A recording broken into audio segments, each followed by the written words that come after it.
નમસ્કાર કિસાન મિત્રો, હું છું ગોવિંદ સર. જય શ્રી કૃષ્ણ, હર હર મહાદેવ, જય માતાજી, જય રામાધણીની, જય દ્વારકાધીશ. ઘણા બધા કિસાનનો બાગાયતમાં પ્રશ્ન હતો મને કે સાહેબ પ્રોફેનોફોસ આપણે ઉપયોગ કરવો જોઈએ કે નહીં.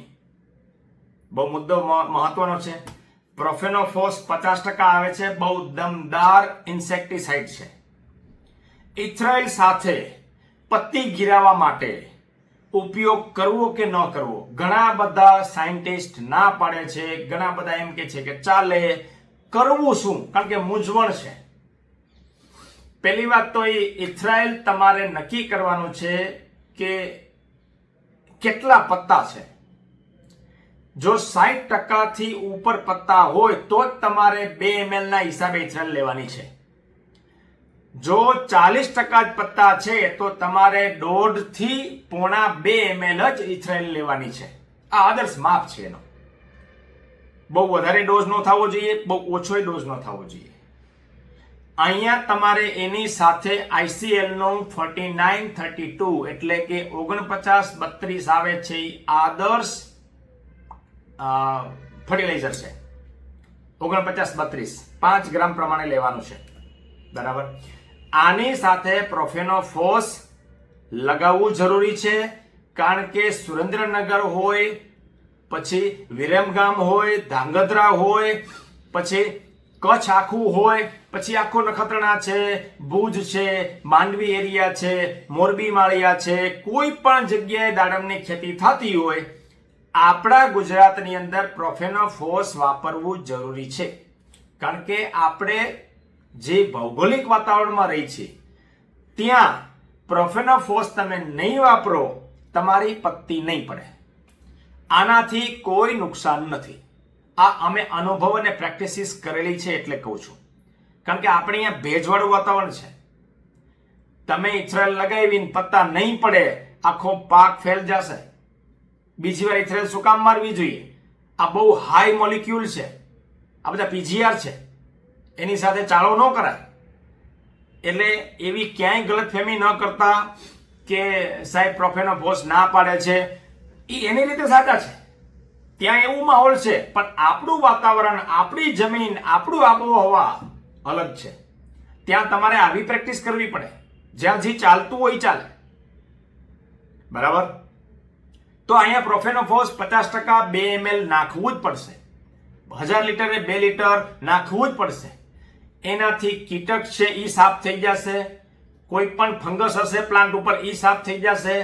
કોઈ પણ ઇન્સેક્ટિસાઇડ તમે જે કંઈ હોય, માની લો નથી તો પણ કોઈ નુકસાન નથી. પત્તી વધીને 3 થી 4 દિવસમાં સફાઈ જરૂરી છે. પત્તી ગીરવી જરૂરી છે 110%. નવી પત્તી આવશે, એનો મોલિક્યુલ, એનું કામ કરવાની આખી થિયરી અલગ હશે. આ જૂની પત્તી છે, એનો ટાઈમ પૂરો થશે એટલે એ પત્તી પડી જ જવાની છે. તો ઇથરાઇલ સમયે પ્રોફેનોફોસ વાપરવામાં કોઈ નુકસાન નથી. કોઈ ખેડૂત એવી ગલતફહેમીમાં ન રહે કે સાહેબ એ ના પડી છે. સાહેબ સાચા, પણ એના વાતાવરણ, એના અનુભવ, એના એરિયા પ્રમાણે સાચા. આપણા એરિયા પ્રમાણે એ પ્રેક્ટિસિસ માન્ય નથી. હું તમને બીજી માહિતી આપું. સાહેબે ના પાડી કે બેડ સિવાય દાડમ વાવવા નહીં. હું ના પાડું છું. બેડ ઉપર આપણા એરિયામાં વાવવાની જરૂરત જ નથી. કારણ કે આના મૂળિયા બહુ ઓછા હોય, નાના હોય. તમે બેડ ઉપર વાવશો, એક વાવાઝોડું આવ્યું, તમારા દાડમની પથારી. મને કયો જી કે કેટલા ટેકા આપશો? અને આમે નુકસાન છે.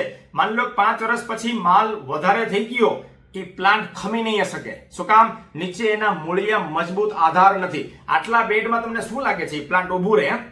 તાકાત બહારની વાત છે. ત્યાં વાવાઝોડા નથી આવતા એટલે એ ચાલે. પણ આપણે અહીંયા વાવાઝોડા આવે છે. 12 મહિનામાં 1-2 તો ફાઇનલ જ હોય, સમજજો. તો એના માટે તમારે પ્રેક્ટિસિસ આવી કરવી પડશે. જમીનમાં જ ખાડો ખોદીને જ વાવવાનો આદર્શ માપ છે. એરિયા પ્રમાણે, જમીન પ્રમાણે, આબોહવા પ્રમાણે તમારે ખેતી કરવી પડે. આ જરૂરી છે. અહીંયા બેડ કરવાની જરૂરત નથી. જેને કર્યું છે એ અત્યારે રડે છે, કારણ હવે કાંઈ થઈ શકે એમ નથી. પ્લાન્ટ ઉપર રહી ગયો. વજન આવશે તો નમી જશે. ગમે એટલા ટેકા આપો, તમે છેલ્લે સુધી હેરાન થશો. એટલે બહુ સમજી વિચારીને અનુભવને આધારે અગાઉ જે વસ્તુ આપણે કરેલી છે આદર્શ માપ છે. તમે નીચે જમીનમાં પહેલેથી વાવશો તો એના મૂળિયા છેક જમીનમાં મજબૂત ઘડાઈને રહેશે. પછી ઉપર બેડ 1-1.5 ફૂટનો બનશે તો એને મજબૂત તાકાત થઈ રહેશે. કોઈ વાંધો નથી, તો એ ખમી શકશે, તો એ ઊભું રહી શકશે. કારણ કે આપણે તો 15-20 વર્ષની ખેતી કરવાની છે દાડમની, નહીં કે 1-2 વર્ષમાં કે 5 વર્ષમાં પૂરા કરવાના છે.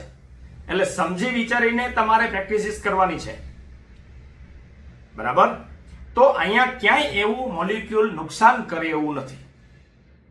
શું કરવું શું ન કરવું તમારે નક્કી કરવાનું. પણ અમે અનુભવને આધારે, પ્રેક્ટિસિસને આધારે અમે એક વખત નહીં મારી, પત્તી જ ન પડી, પાછળથી પ્રોફેનો ફોર્સ મારવી પડી, ડિસ્ટર્બ થઈ ગયા. એટલે બહુ સમજી વિચારીને હું તમને કહું છું કે આવી પ્રેક્ટિસિસ આપણા એરિયા પ્રમાણે કરવી પડશે. કરવું ન કરવું તમારે નક્કી કરવાનું છે. જય મહાકાલ.